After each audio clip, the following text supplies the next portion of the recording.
said that, the Sahaba took slaves in jihad, and so we're going to do the same thing. Would you think that's wrong? Can I ask you to not discuss this? No, please don't slander me, Adnan. No, I'm not slandering. Well, you are slandering me. Because what he does,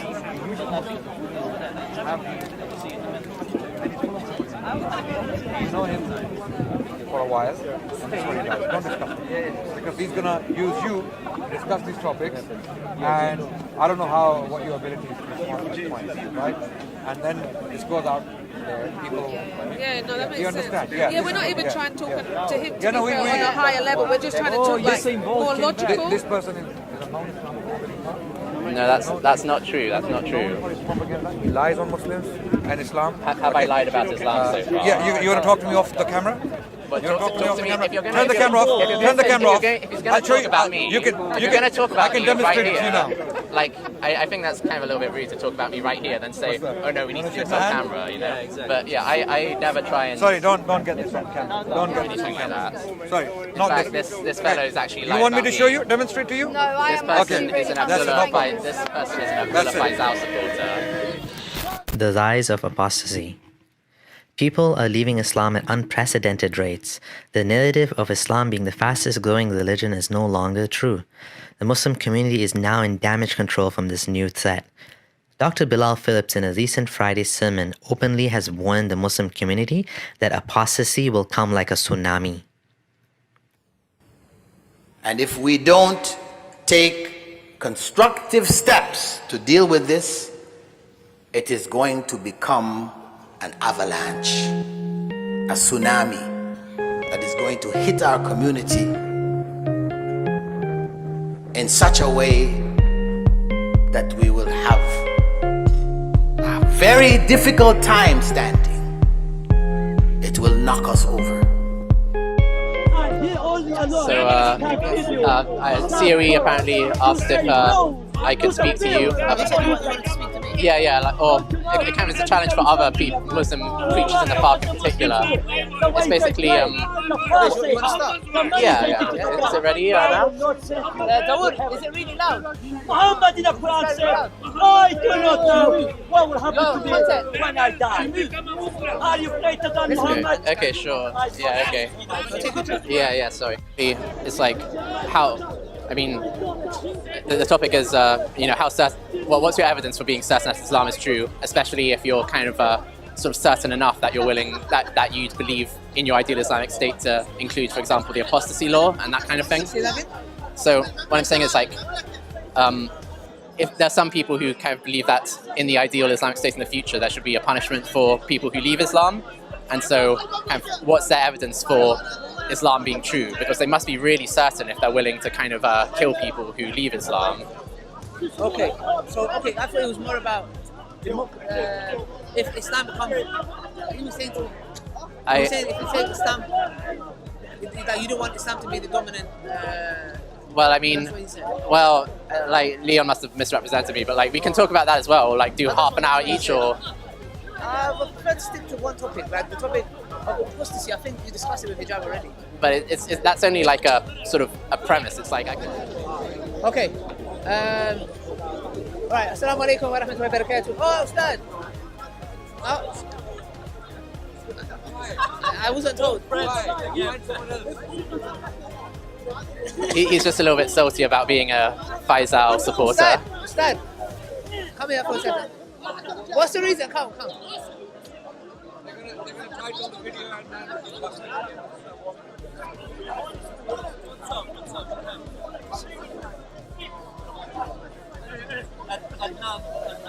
So basically, Adnan Rashid's telling Ali Dawah not to speak to me and that sort of thing. He's called Ali Dawah off camera. I don't know exactly what they're talking about. Teacher, never compare the Holy Bible with the Quran. Never. I tell you. No, I'm not going to give them an excuse. Because I want to have this discussion. I think there's a productive discussion to be had here, so I don't want to jeopardize it.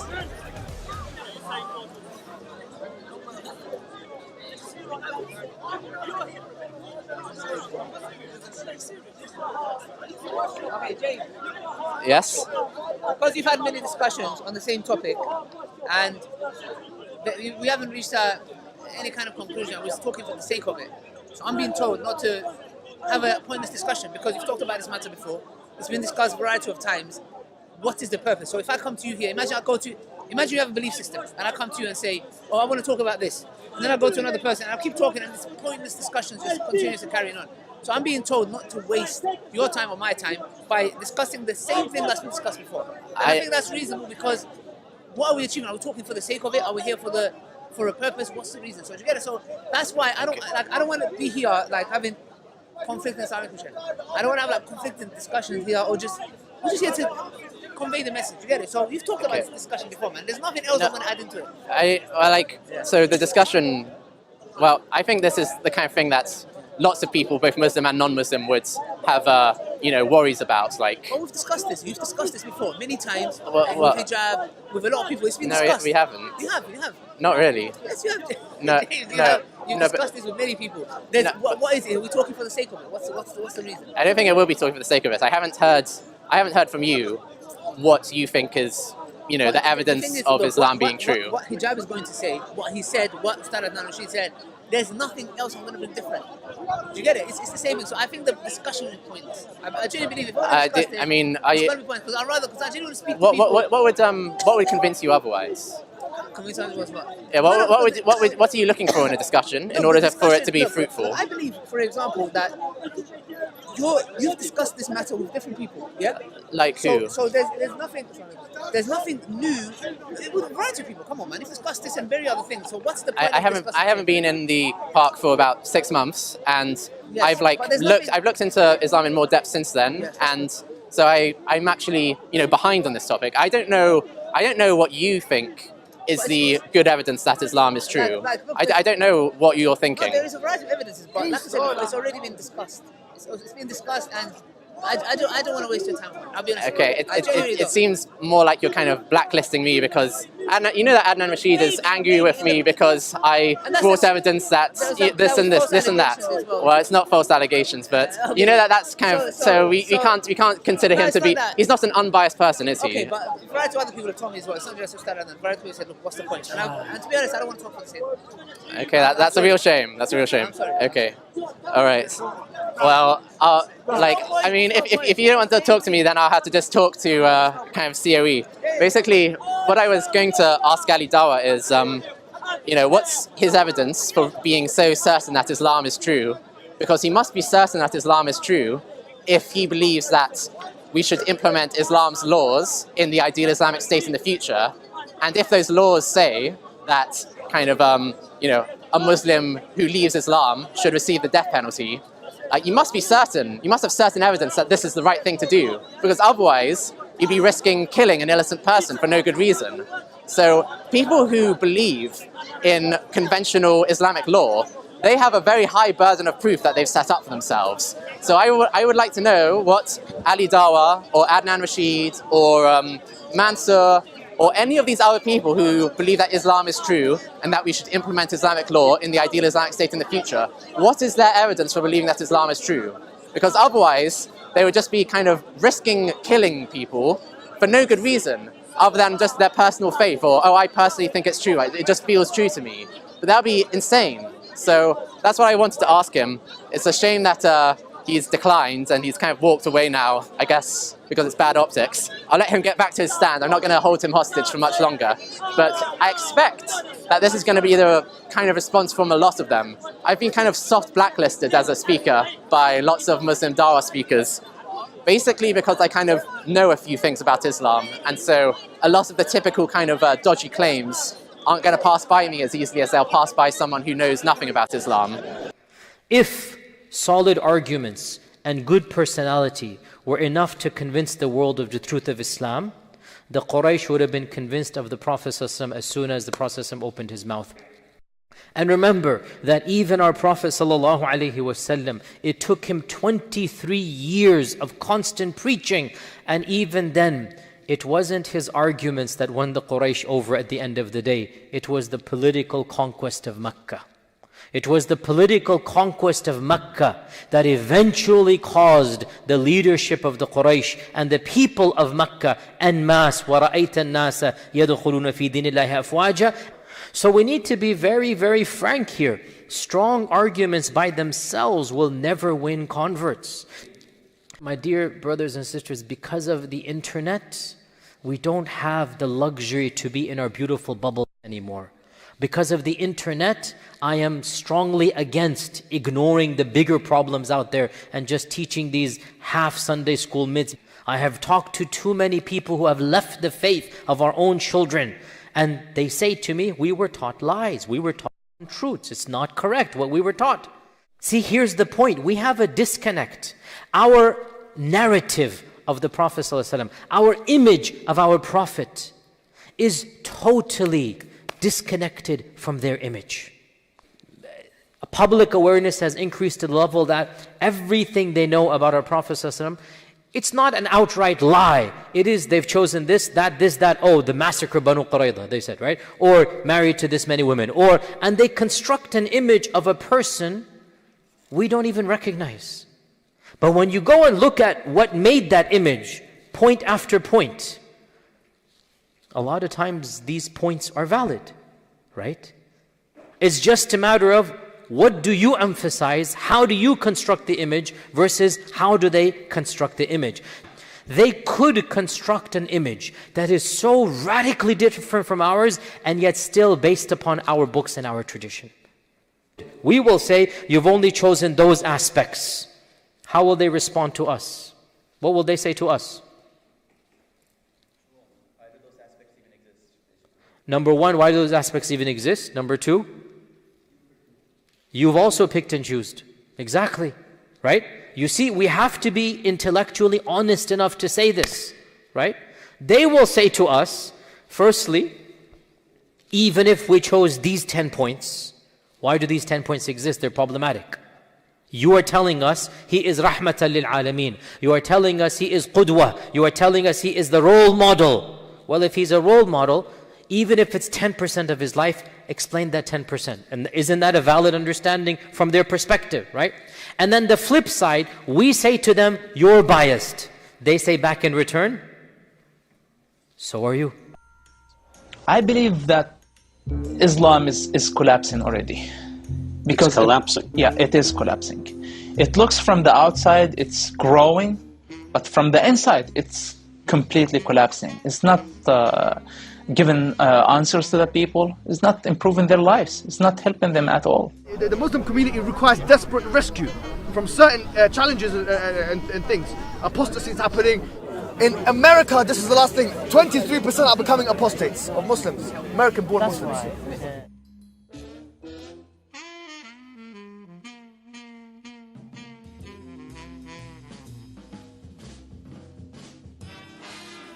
Wallahi, you would wish if you're an Salafi that they become an Ash'ari before they become a disbeliever. And you would wish if you're an Ash'ari that they become, and so on. Priorities. Most of the Ummah doesn't pray 5 times a day. Yani, come on, man. Like, seriously, do I have to even explain this to the people? Like, it's important that we prioritize. Then we can have the healthy discussions when people have reached a certain level. We can't afford it here, I'm afraid to say. Otherwise, you're going to see the community is going to change face. And our preservation is going to be at risk. Do you know what's going to happen? We're going to be eaten out from outside. We're talking about, you know what I'm trying to say, how to, it's not a leather sock, yes, a leather sock. Who cares if it's a leather sock or not, man? Your child is going to become an apostate. And you're talking about if it's a leather sock. How dare you, man? It's a leather sock, you know. Shut up! No, shut up! I mean, statistically, they say that 1 in every 3 Muslims believes that leaving Islam is punishable by the death sentence. So, what is it that makes you think that Islam is about to collapse? When you look at what's happening with ISIS, when you look at the Islamic history for the past 1400 years, it has never been at peace. If the freedom to leave Islam was there, Islam would collapse. And I believe it will collapse eventually. It's happening now. لم يتركوا الردة، لو تركوا الردة ما كان هناك إسلام. كان انتهى الإسلام منذ وفاة الرسول عليه الصلاة والسلام فالوقوف أمام الردة هو الذي أبقى الإسلام. And I believe it will collapse eventually. It's happening now. I see it as a cornered animal that is wounded and is lashing out in its last days. In America, this is the last thing, 23% are becoming apostates of Muslims, American-born Muslims. Your child is going to become an apostate, and you're talking about leather sock. How dare you, man? And I believe it will collapse eventually. It's happening now. I see it as a cornered animal that is wounded and is lashing out in its last days. It's on the verge of collapse.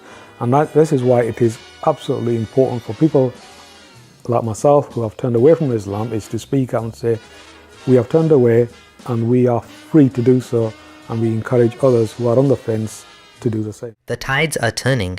In real life, I know many people who have left Islam, but the majority cannot come out publicly due to family pressure, social pressure, and community pressure. The number of ex-Muslims who are out is still a very small number.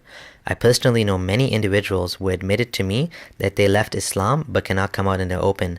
They cannot even tell their own brother or sister, they cannot tell their mom and dad, some of them can't even tell their wife. Recently, an online conference was organized by 10 leading Islamic preachers to discuss the problem and tackle it. This is something I've never seen before growing up as a Muslim. Courses like this were unheard of. I especially want to look at one aspect, the punishment of apostasy. When a person in an Islamic state apostatizes, leaves religion, let Allah be a witness that I'm telling the truth, that the punishment for apostasy is death. Anybody telling you on a member anything else, wallahi lazim, they're lying to you. انت مسلم الحاج؟ ايوه. مغربي ولا مسيحي؟ انا مغربي مسلم. وانت مسلم المغربي اللي ولا مسيحي؟ لا شنو حق الشغل فيه الدين؟ انا ما متفقش معاه. شنو نديروا معاه؟ شنو الحق نديروا معاه ما ندوش معاه؟ غادي نحرقوه معاه. نحرقوه ولا نقتلوه. نحرقوه ولا نقتلوه؟ صافي. بحال داعش. داعش. نوليو داعش؟ لا. غير نحرقوه بلا داعش. لا داعش. نحرقوه بلا صافي. ما داخلينش داعش حنايا. لا ما يمكنش نتعايش معاه حيت حنا بلد اسلامي وحنا خاصنا نامنوا بالله والصلاه وبزاف د الحوايج. ما واحد نتعايش معاه نقدر ننصحو باش ما يديرش هذا الشيء. صافي. الملحد ما يمكنش تعيشي لا ما يمكنش نتعايش معاه. راسك لا بدلتي الدين الاسلامي انا نقطع لك راسك واخا تكون صاحبي. تخرج من الدين الاسلامي بون ابيتي خويا عبد الله. بون ابيتي. اللي بدلتي الدين الاسلامي بون ابيتي خويا عبد الله. صافي من الاخر من الاخر ما بدلوش الدين ديالي. حيد لي راسك. نحيد له راسو بلا ما نتسنى انا وخا نعرفوا ما يقتلوني نقتلك بعد. بالنسبه ليا ما نقدرش نكون مع الناس اللي هما ملحدين اللي هما خارجين على بالنسبه ليا الدين الاسلامي لانهم يقدروا يشوشوا لي افكاري ويغيروا لي افكاري وربما انا نتبعهم في الطريق ديالهم. بالنسبه لي انا ما نقدرش نمشي معاهم. باعتبار اننا دوله اسلاميه ما يمكنش نعيشوا مع الملحدين في بلاد وحده. قال لي تحول شنو خصنا نديروا؟ تدير مع دابا خصو يخوي البلاد يمشي بحالهم من هنا يخوي الارض. علاش؟ ولا كيبقى هنايا خصنا نديروا لهم الكنيسه ديالهم. واش بغينا حنا بهاد الكنائس كاع الحقيقه كاع.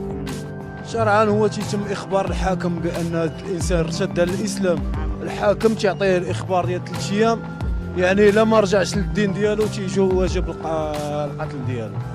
يقتل لانه مرتد. فينا في الدين اخويا. يعني انا بحكم السؤال ديالي لواحد الشخص كبر مني، يعني راجل ملتزم، هذا هو يعني الجواب ديال اللحيه ملتزم. يعني انسان يعني عالم ماشي شي واحد. دابا لا تحول ما يبقاش خونا. ما بقاش خونا صافي، واخا يكون خوك ما بقاش خوك. ما بقاش خونا والو. انا عندي ثقافه اسلاميه، عندي ثقافه اسلاميه كبيره، ما يمكنش لي انا. If me and Ali were apostates and it was discovered that we're apostates, what would happen to us? Within this Islamic State? Yeah. Yeah, but we're not gay. No, just let them answer. Yeah, so we talked about this in the last time we spoke, but if it was discovered that you've apostatized, you'd be detained, you'd have 3 days to change your mind and to say, look, I reconsidered. And if you didn't do that, then it would be capital punishment. Who's getting harmed there now? Like, we're talking about all of society would get harmed because of our. You're advertising. You're speaking about leaving the religion, and that threatens everyone's afterlife. because other people might see that and hear about that and be affected by that. You're planning to like broadcast your shows in the Middle East and in Muslim countries. So you're threatening the afterlife and the happiness, the ultimate happiness of millions of people with that act. The state, I'm just applying your secular definition, Ali, of maximizing happiness, okay? So if we want to maximize happiness of the most amount of people, we have to have severe consequences for apostasy. Okay, so would you like to see Sharia law in Canada replace Canadian law? At some point it will. You know, because we have families, we are making babies. You're not. Your population is going down the slump, right? And by 2060, according to Pew Research Institute, your research, by 2060, Muslims will be the biggest religious group the world over. What are you going to do then? Actually, to oppose Sharia is even then? Well, you know what? I'm very appreciative of the honesty. We don't usually get that. So you do support Sharia. You do want a Muslim majority nation in the West End, correct? Just like you had a Western majority nation in a land of Native Americans, one day we can have a Muslim majority nation here in Canada. Right in your face.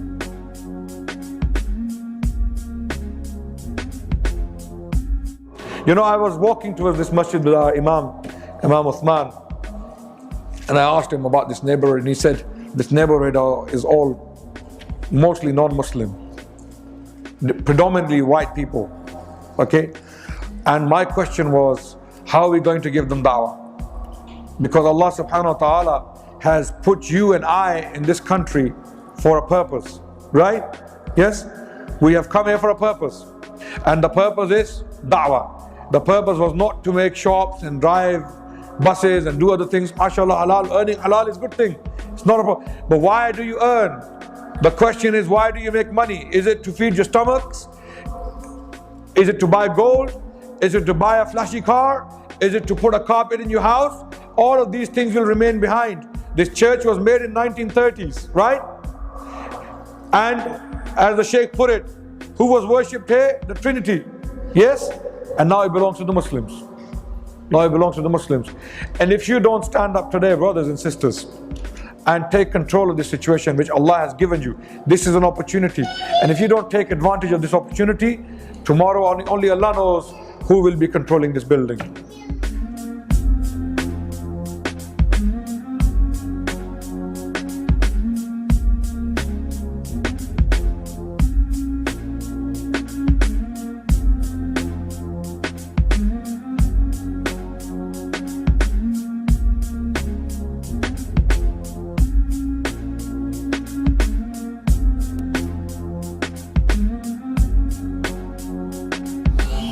This is very urgent business, ladies and gentlemen. I beseech you.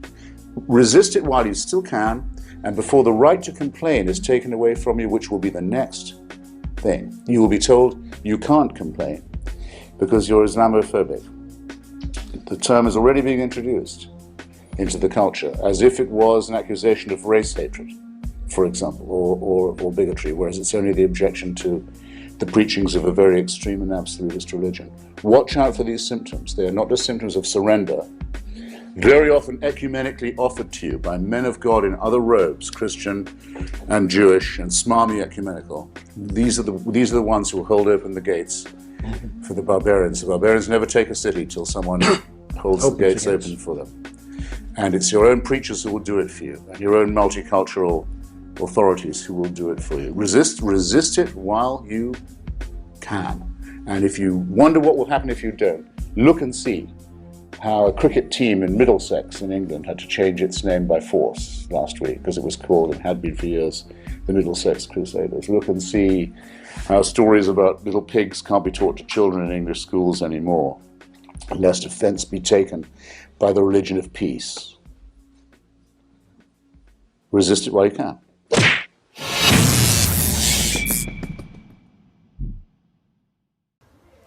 But I need to ask you this question. Okay, no problem. Go on. In the Quran, there's a number of rules that cannot be changed. Yes. Yes.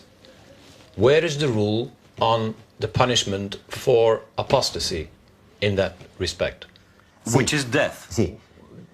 Yeah, Can you be clear on that. Yeah, let me keep it clear. See, there are certain things, that you won't be able to understand them unless you accept Islam, unless you study Islam comprehensively, unless you look at the bigger picture. This is nothing that is practiced every day and people are just punished here and there and people are... No, it is not like this. And those issues are just minor rules, okay? They are not the essence of Islam. No, but I think they are the essence of what causes so much fears and mistrust with so many people. If I were to convert or to embrace Islam, what would happen the day that I say, you know, I've changed my mind, I want to leave Islam again? See, this is a very, very hypothetical question, because if you accept Islam wholeheartedly, it is very, very, very unlikely that you will just come at one point and say, well, I changed my mind. It's hypothetical, but it's a clear question. Yeah, but a clear question, it doesn't mean that it does exist. Young, accept Islam, enjoy the Islam, and once you want to leave it, we will discuss it, yeah? That's like taking a big chance. Spot me. They do this yeah. But what, is it so hard to answer? Not so hard, but it is so hard for you to understand it. But what's the answer? Yeah, it is hard for you to understand it. It is hard for the viewers to understand it. But come on, Ian, come on. Give up. Just say, I gave up. Just say, I gave up.